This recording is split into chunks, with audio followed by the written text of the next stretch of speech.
Hey guys, Nick Normandin, CrossFit EXP coaching lesson 3, establishing the stimulus.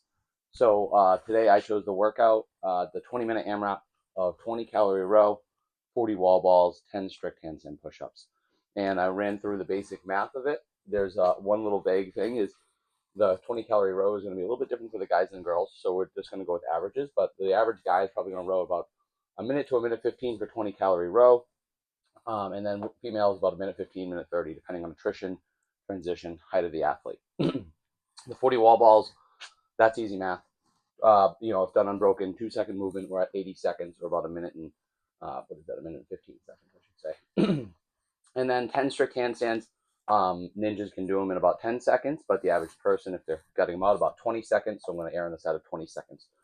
So when you run all the math on that, depending on the average, I took 115 as a 20-calorie pace, depending on if it's a guy or girl. Again, guys might yield a little bit higher in this workout just because they row a little bit quicker. Plus about a minute and 20 seconds. Again, about 2 seconds a rep, plus or minus, and then another 20 seconds for the handstands on the seat bend. Your perfect round with like 0 transitions is 3. Probably some athletes are potentially under 3 minutes on that first round, depending on how robust they are.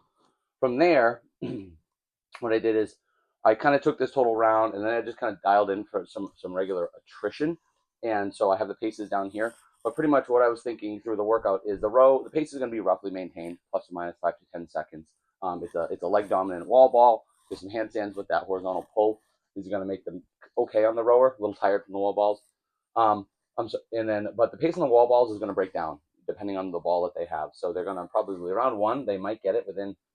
The pro is going to do it in 1 set, but let's say 2 to 3 sets for the average person, or kind of the bell-shaped curve of class. And then as the rounds go on, rounds 2 and 3 and 4, they're going to do it more like 3 or 4 sets. So they might do 4 sets of 10 or 10, 12, 10, 8.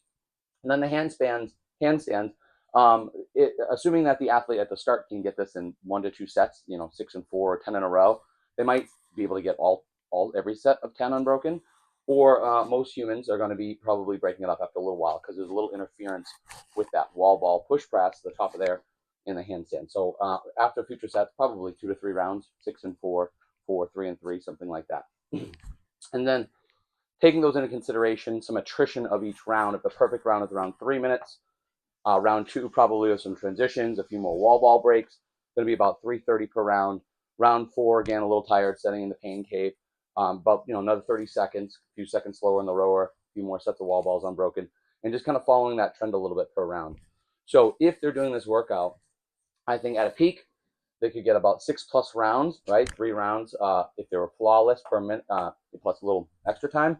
On average, I think the stimulus of this workout should be 4 to 5 rounds for the average person. So I think you hit the stimulus if we scaled everybody to achieving 4 to 5 rounds, whether that's adjusting the pace or the distance on the rower, the calories, cut the wall ball weight down, or even trim the reps a little bit, and scale the handstand push-up appropriately.